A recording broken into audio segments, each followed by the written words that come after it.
Um, yeah, it's all AmeriCorps stuff, which is so boring.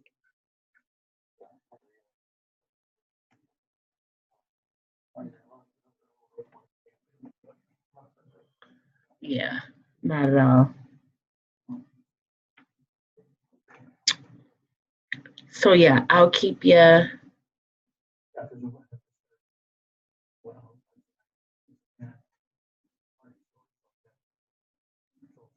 Oh, okay. For the Hi. tables and stuff. Okay.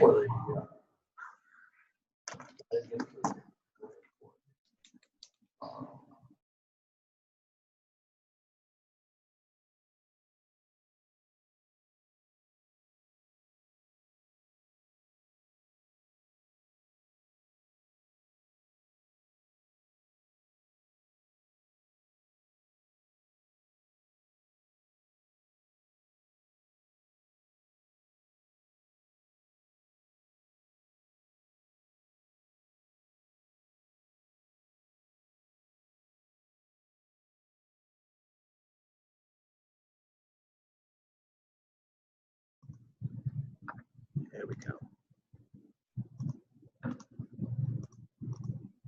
Okay.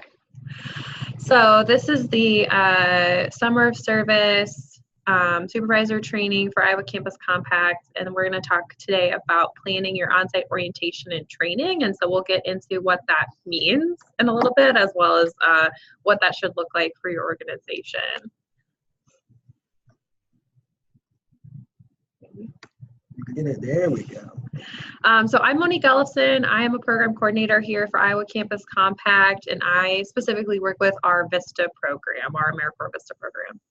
Hey everyone, my name is Ryan Rogers. I'm program coordinator here at Iowa Campus Compact too, and I coordinate the AmeriCorps College AmeriCorps program. So that's our AmeriCorps State and National program, and I also assist with some of the Tyson grantees as well.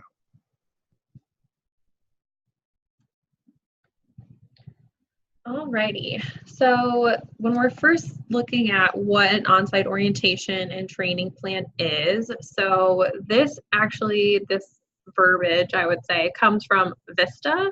And so for full-time VISTAs, it's actually required that they go through this OSOT, or on-site orientation training. And really what it is just talking about transitioning your member and training them to set them up for success with your organization. And so we thought it was a really critical component, not only for VISTA service, but for all of our service participants for the summer, which is why we're having this planning conversation today. And so just make sure, is everyone muted? I have somebody have a question.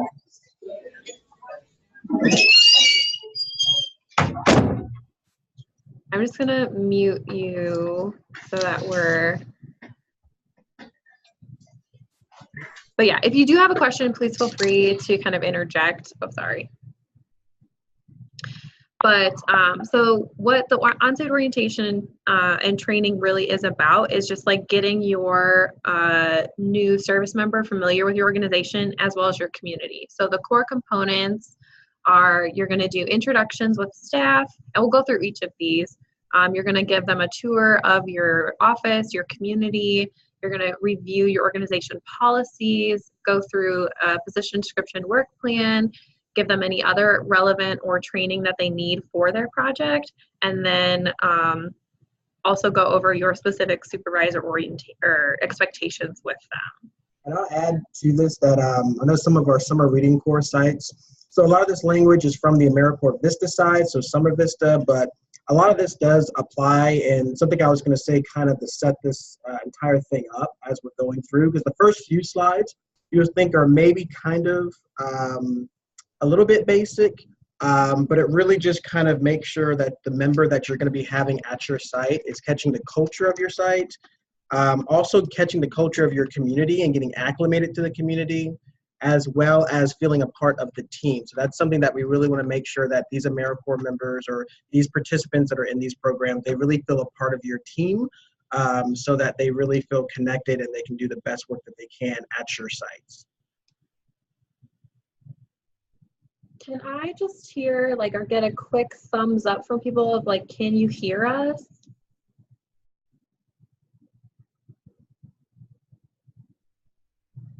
Thumbs up. Okay. I just had someone chat that they couldn't hear us. So if you're not able to hear us, well, you wouldn't be able to hear my instructions, but there are other ways to join in the conversation.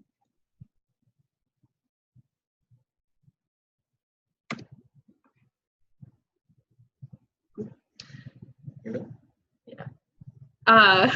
So first off is going to be introductions. And so, well, I say first off, but just know that you can really do these in any order that you think works best for your site. But this is kind of the general order that we usually give our supervisors for service members. So introductions are going to be really key. So just think about who are the staff at the organization that they need to know. So that could include like your executive director. It's always good to have that high level person get to know that member so that they really feel like they're welcomed and that they're an integral part of the work that you're doing. And so it could just be like a quick little introduction where you're just kind of passing through their office, or they could have lunch or take them out to coffee or something like that. But it really is, it just shows a lot, and it usually means a lot to the members that they're like kind of meeting with those higher level people, especially in the very beginning. And then as you're kind of thinking more about, okay, who are the people that they're going to be working really closely with, then identify those key staff, and then either you can pre-schedule all of those meetings for your member, or you can maybe give them that as like a instruction for their first little bit of, you know, hey, you need to schedule these meetings. So that's going to give them a little bit more opportunity to kind of take responsibility while they're at their site with you. And then go ahead. And I was going to say, just add on to it, just making sure there's structured opportunities for them to continue to kind of communicate with these individuals as well. So if there's a regular staff meeting that you hold, or department meetings, or however your organization is set up, just making sure they feel included or included in that, so they have regular communication with them. And I would say the same thing for the community members. I think that's a very important kind of aspect, that, especially for the program, the summer reading corps program, so that they're really connecting with the people who are really impactful to your program at your site.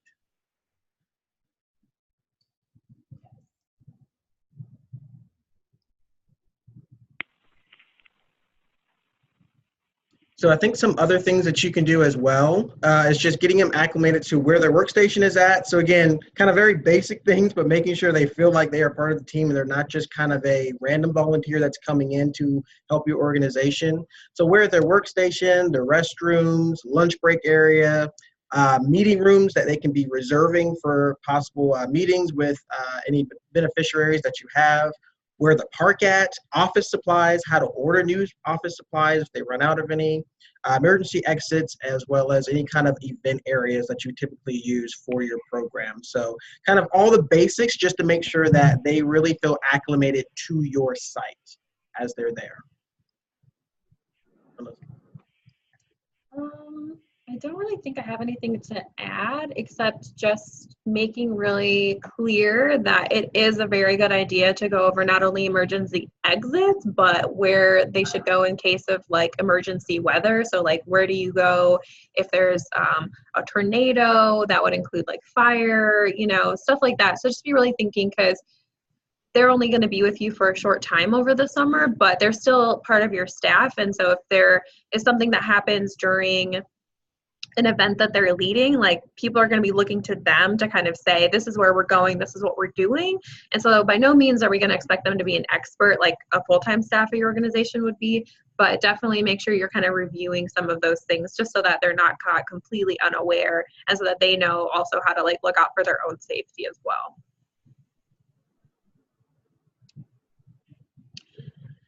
So kind of going beyond your organization then is giving them a tour of the community, and this can look a few different ways, and there might be a lot of crossover, but the two areas that we've kind of identified is that these community areas that are going to be more position related. So where are the beneficiaries that are coming to you for your program and your services? Where else are they going in the community? You know, like where are the other agencies that they're working with? where are some of the communities that they're actually like living in. Think about what context might need to be provided, especially if your service member isn't from your community. It's just really helpful to give context, especially in the very beginning, because either you or the people that you're working with are going to like be mentioning a lot of these places or areas in town. So it's really good just to kind of go through like the schools, parks, anything that you think might be relevant as related to their position or those that they'll be serving. And well as when you're doing that kind of tour, giving them a bigger understanding of the culture of community. So like, is there a really big place that people congregate for different events or things like that? The other side of that, outside of their position, is going to be more personal related. So of course your member is going to be serving with you for the summer, but they're also not going to be doing that 24/7, right? They're just going to be working with you a few hours of the day, of the week. And so they're going to need to know some general things for how to kind of just live and exist in your community. So think about, where are some key places that they can eat in town, where are the grocery stores, what other community resources or agencies might they need access to. So don't ever think that you shouldn't point out to them like where the local food bank is, because a lot of our service members might need that assistance. So it's just, thinking about those things. Parks, also pointing out like bike trails or walking paths or just things, in your community that will get them outside, get them engaged in like not only just your organization and their position, but in the community itself. I know some of the AmeriCorps members or participants in your programs, they may be developing social media or different promotional things, recruiting volunteers. So getting them acclimated to the community could even spark some ideas within themselves with their projects, kind of think, oh, I could be going here to actually see if I can recruit some individuals or begin to actually promote some of our events here as well. So it just might be a really good way for them to get to start thinking of some ideas of how to actually reach the community that they're actually in, if their position is kind of focused on that. So afterwards, so again, the first part of that is really just making them feel kind of acclimated to just your organization and the community, and then kind of going into the organizational policies. So going over that code of conduct with them, so professional expectations of your organization, really laying that out. Some of the programs have some of those within our agreements with them as well. But I know some programs, I think you may have some additional professional expectations that you're wanting for a person at your organization. So really just being very upfront with them about those expectations. And then going over any kind of procedures, so how to order supplies, how to order food for any events that they may be leading or kind of coordinating with you. How to request room reservations, requesting meetings with other staff members to maybe talk about kind of logistics of an event, and et cetera. Just going over kind of all those policies and procedures up front. And I will say having kind of a, maybe even a document for them, or someplace that if maybe they forget or anything like that, someplace they can immediately go and kind of look up what these different procedures or policies are kind of on the fly, so they know kind of what they're doing, get their bearings doing that. Something else I would add into is that, so it's not required, of course, that your service members like sign your organization's code of conduct, but it can be a good thing to have your members do that, because so you'll be reviewing it with them. They're expected to follow your organization's code of conduct as per our program expectations. And so it can be a really good thing just to have in case there are any behavioral things that come up later or they violate a policy. It can be really beneficial if we ever reach that stage, which we rarely do. But again, it's better to be prepared. And then that way too, this is supposed to kind of serve as like a paraprofessional experience for them, especially if they're, a current college student or, they're just entering the professional field. It can be a really good idea just to kind of go through that and have it feel a little bit more formal, so that they know like this is an expectation that we have of you. So reviewing the job description, or depending on what your program is specifically, just reviewing the position description, responsibilities will be really important. And so we kind of look at it as like you're going to start high and then zoom into the specifics. So really just starting by reviewing the position purpose is going to be really helpful, because a lot of the times we, as the staff, have a lot of the context for, okay, this is how this specific position or program is fitting into the overall kind of strategic plan or mission of our organization. But sometimes that message isn't kind of dwindled down to the member themselves. And so really just start with the big picture and let them understand how they're fitting in and why their presence and their energy is important to your organization and to your work. And so then, kind of start going into the more specifics, like where you're talking about the tasks, the specific activities, like what are they going to be responsible for at your organization through their position. And then our last supervisor training that we hosted was about work plans. And so we really think that this is a good tool to use to kind of lay out some specific objectives, expectations, have some metrics, and that way you can use them with your member. Do you want to talk more about that? Yeah, I was going to say, if you haven't got a chance to kind of look at the work plan presentation that we did previously to this one, I would say definitely take a look at that. I really go into a whole kind of way to make sure that that your work plan is describing to the member the what to your organization and to the purpose. So that they're able to actually connect those dots, and so that the tasks don't just seem like they're just kind of busy tasks, but they see kind of the larger picture of how that's fitting into what you're trying to accomplish as your organization. So I really, if you haven't looked at the work plan webinar that we did, definitely take a look at that. It's a really good resource for you to make sure that members feel connected to the project that you're trying to do. Yes, and we did record that one. So if you've been receiving the supervisor, the summer of service supervisor webinar updates that we've been sending out pretty regularly, all of that information is included in there. But if it's not, you can either contact Ryan or myself or Carly or whomever it is that you've been in most contact with, and we'll get that information to you.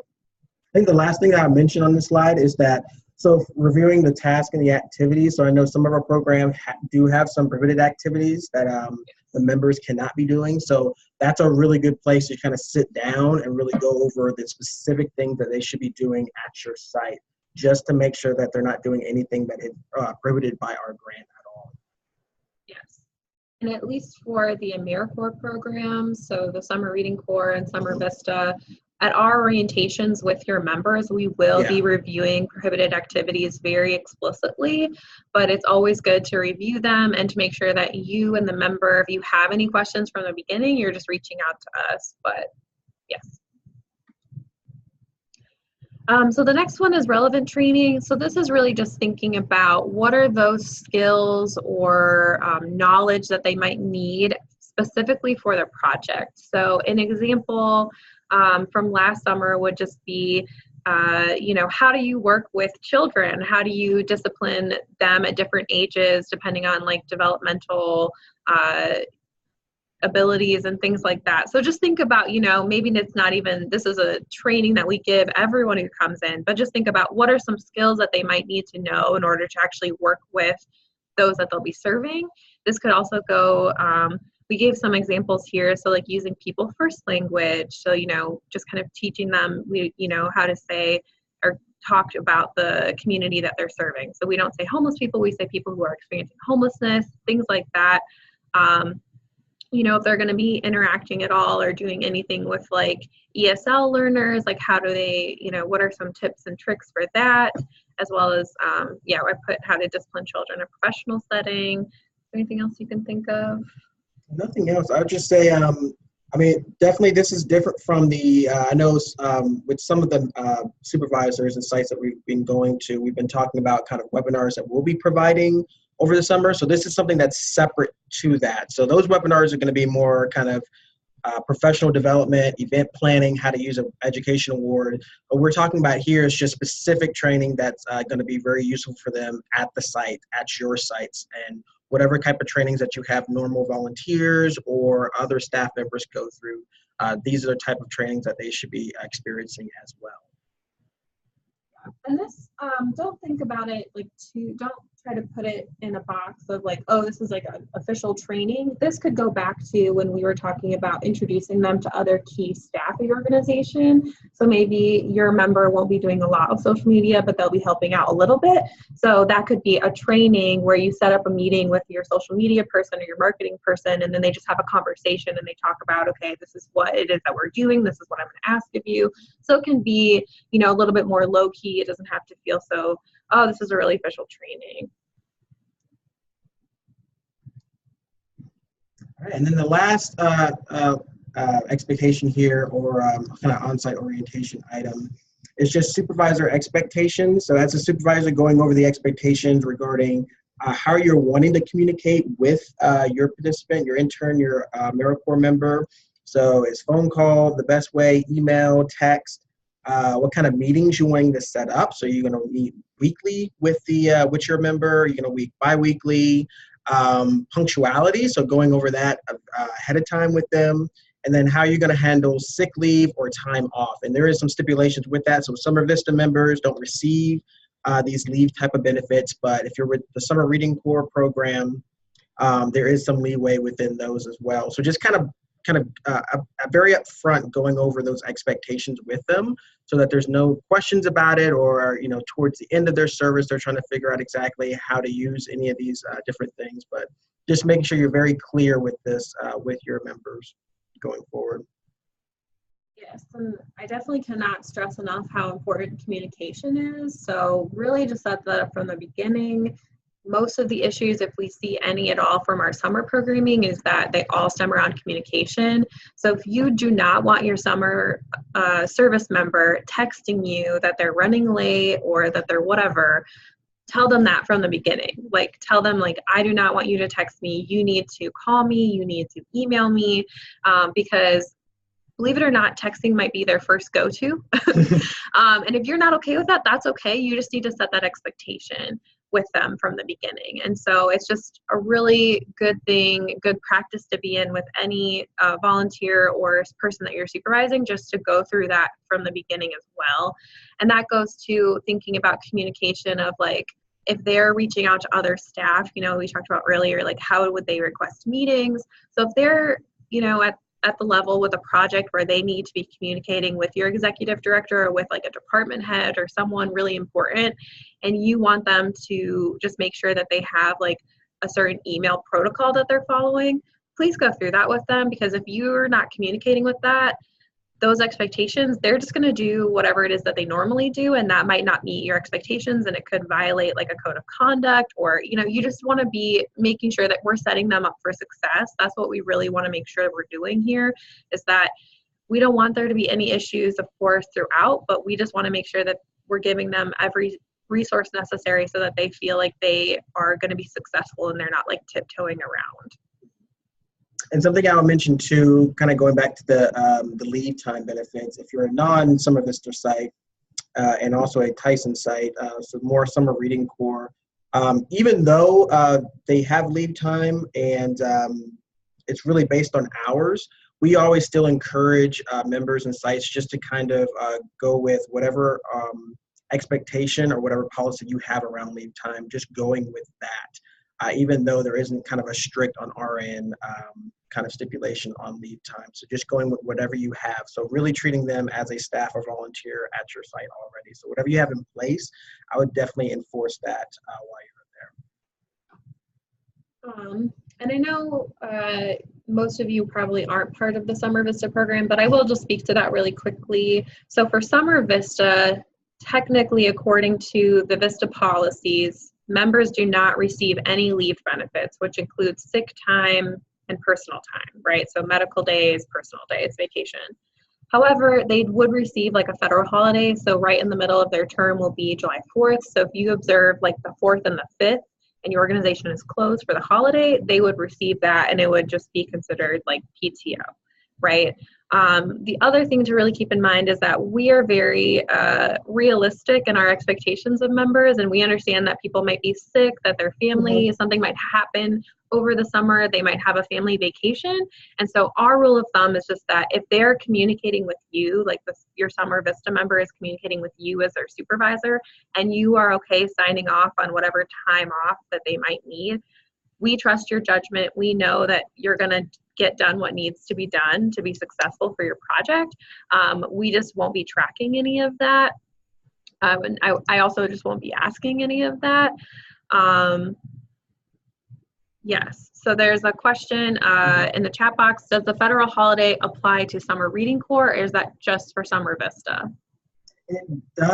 Well, With summer reading course, since they're more hour-based, whenever they're not working, that's when they're just not counting any of their hours. So for 4th of July, if your organization is closed, then they just wouldn't report any hours for that day, unless you have a very specific event that you're doing on 4th of July.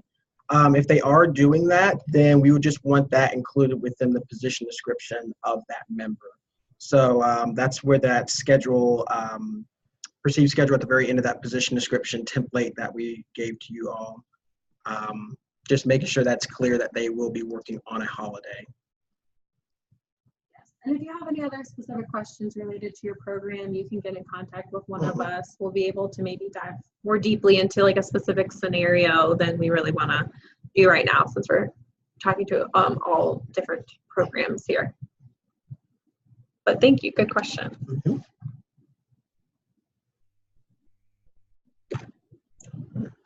That being said, so just a reminder, our next supervisor training will be on May 6th, which is a Monday, and that'll be at 11 a.m. and that will be specifically talking about effective supervision. And so we kind of dived into that a little bit here, but we'll be doing that a little bit more explicitly. We'll be talking about some things that are specific for each program, but it'll just be kind of a general, this is how you can manage a member, a service member working with you, especially just kind of things that we've noticed over the last few years, specifically with our summer programs, which would be really beneficial, I think, for everyone. So, but that being said, do we have any other questions or lingering comments, concerns based on the information we provided, or things that maybe we didn't touch on? And you can feel free to write something in the chat or just kind of speak up. Just make sure that you're unmuted if you ask a question.